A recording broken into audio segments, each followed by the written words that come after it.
Les gars, je suis vivant, je respire toujours, malgré que je suis mort, une fatigue incommensurable. Voilà. J'avais qu'une envie, c'est de rentrer, parce que je viens de rentrer il y a 5 minutes en ambulance.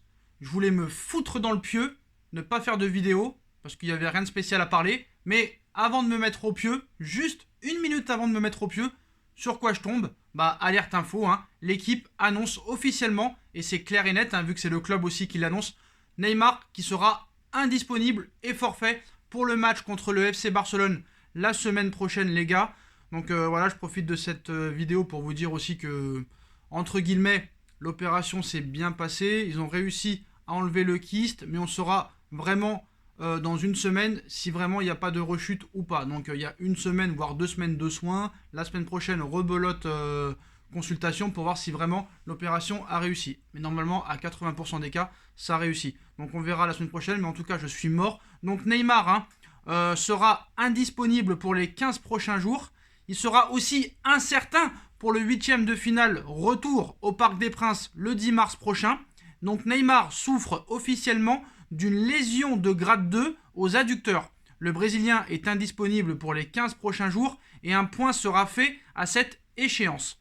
Donc voilà, donc il sera aussi incertain le match retour. Mais bon, voilà, le match retour c'est encore loin. 10 mars, là il y a un match aller. Alors il y en a beaucoup qui ont dit qu'il fallait pas faire jouer Neymar, mais non, c'est pas une excuse. T'es obligé de le faire jouer à un moment donné. Tu peux pas mettre ce raisonnement sur la table. Sinon tu ne le fais jamais jouer, tu le laisses sur le banc ou carrément chez lui pendant les matchs de Ligue 1 et de Coupe, et tu le fais jouer que en Ligue des Champions. Mais ça n'a aucun sens, tu ne peux pas faire ça. On a vu contre Marseille, il n'a pas été titulaire et n'a joué que 20 minutes. Est-ce qu'il fallait le préserver hier et le mettre titulaire contre Nîmes pour qu'il ait un minimum de temps de jeu? Qui nous dit que contre Nice, excusez-moi, pas Nîmes, Nice, qui nous dit que contre Nice samedi, il se serait pas fait blesser aussi? On ne sait pas. La Ligue 1 est spécialiste en boucher. On l'a vu contre Saint-Etienne avec Mbappé. On le voit avec Neymar maintenant depuis plus de 4 ans. Ça n'arrête jamais. Et ça arrive toujours avant les 8e de finale de Ligue des Champions. C'est quand même assez incroyable. Maintenant, c'est fait, c'est fait. Il est indisponible. Ce n'est pas surprenant. On en a l'habitude maintenant. Le Paris Saint-Germain a déjà gagné quand même des grands matchs sans Neymar. Mais c'était des matchs de poule. Là, c'est un 8e de finale contre le FC Barcelone. Alors, il y en a qui crient au complot. Ouais, Sacha, c'est organisé, c'est truqué. C'est fait exprès que Neymar ne joue pas contre son ancien club, le FC Barcelone. Alors, moi aussi, il était un temps où j'étais aussi complotiste.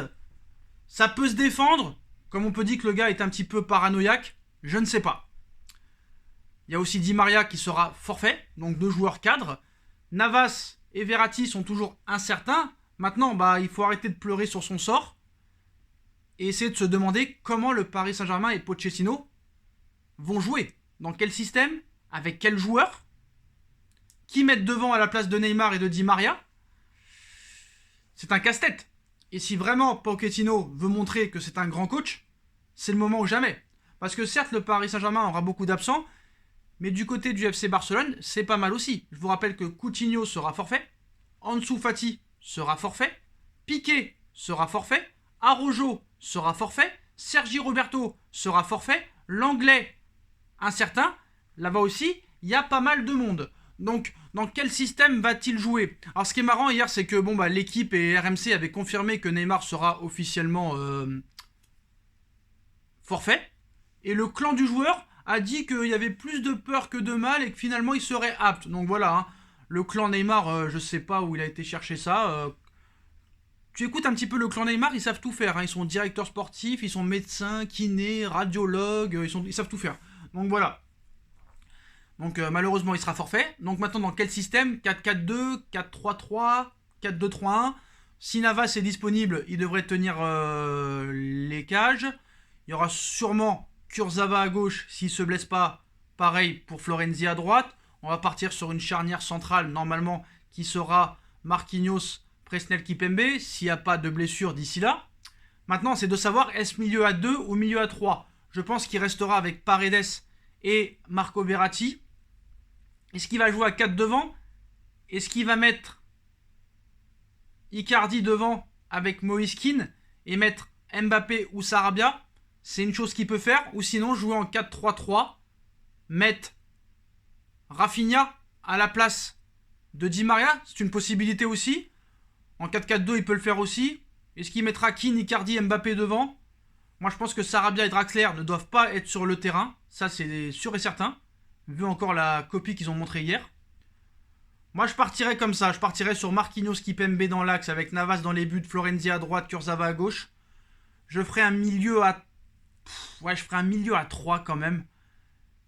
Tu peux mettre Rafinha plus haut. Est-ce que Rafinha peut jouer vraiment au même poste que Di Maria?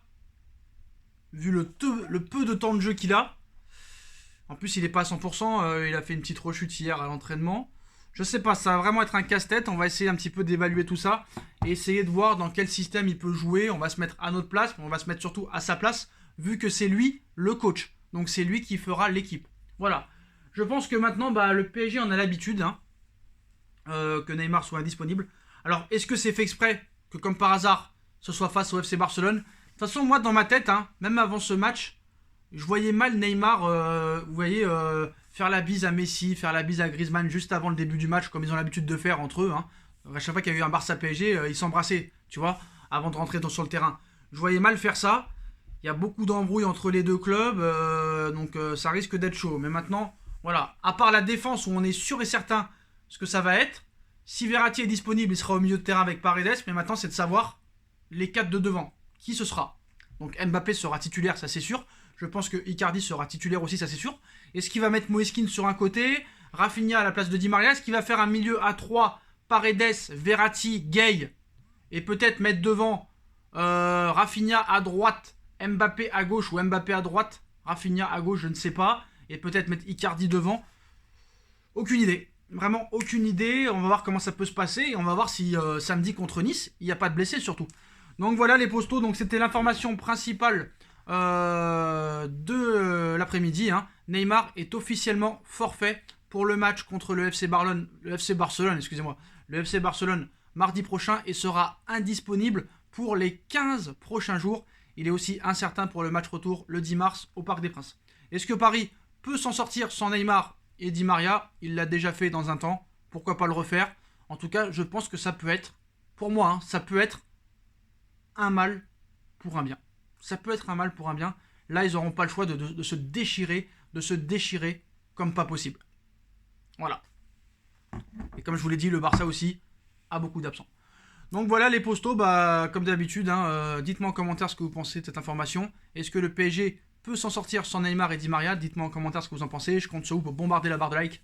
On like, on partage, on commente, on s'abonne, on active la petite cloche pour être tenu au courant des vidéos qui vont sortir. On me rejoint sur mes différents réseaux sociaux, ainsi que sur mon Instagram SBFootNews.